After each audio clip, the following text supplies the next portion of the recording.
దానికి ఈయన కుటుంబం మీద ఆడిపగ ఏంటి? దేవుడి మీద పగ తీర్చుకోవడం ఏంది? దేవుడు వాళ్ళ మీద పగ పడతాడు, వాళ్ళ కుటుంబాలు సర్వనాశనం అయిపోతాయి.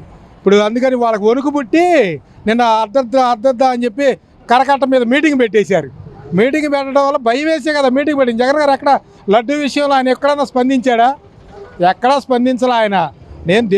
నేను అబద్ధం చెప్పనని చెప్పేసి ఆయన ఒక స్టాండ్ బైగా ఉన్నాడు సీఎం. అది సీఎం హోదా.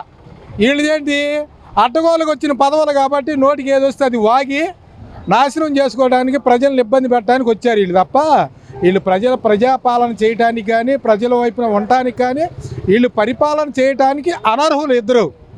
ఒక ఆయన కులం చెప్పుకొని వచ్చాడు, ఇంకొక ఆయన నాకు 80 ఏళ్ళు అని చెప్పుకొని వచ్చాడు. 4000 పెన్షన్ అన్నాడు, అన్నీ జగన్ గారికి ఎక్కువ ఇస్తానన్నాడు. ఇప్పుడు అన్నీ ఎక్కువే ఇస్తున్నాడు, కేసులు ఎక్కువ పెడుతున్నాడు.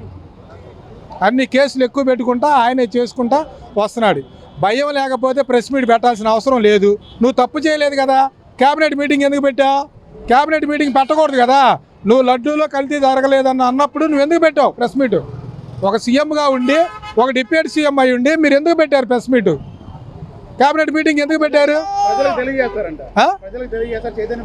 ప్రజలకి తెలియదా ఏంటి? మీలాంటి సోషల్ మీడియాలు ఎన్ని ఉన్నాయి? సందుకు ఒకటి ఉన్నాయి. తెలియనోడు ఎవడు? ఇవాళ జేబులో ఆండ్రాయిడ్ ఫోన్ ఉంది. ఇవాళ తెలియనోడు ఎవడు? ఫేస్బుక్ తెలియనోడు ఎవడున్నాడు? ఎవడికి తెలీదు? అంటే ఇదంతా ఒక కుట్రపూరితమైనటువంటి రాజకీయం చేస్తూ కుట్రపూరితంగా జరుగుతున్న విషయాలే తప్ప జగన్ గారు కడిగిన ఆనిముత్యంలాగా బయటకు వచ్చేసాడు. అతని ముందు వీళ్ళు పనికిరారు. 40 ఏళ్ళ ఇండస్ట్రీ, 20 ఇండస్ట్రీ, 40కి 20కి తేడా. 20 ఏళ్ళ మగోడు, 80 ఏళ్ళ ముసలోడు.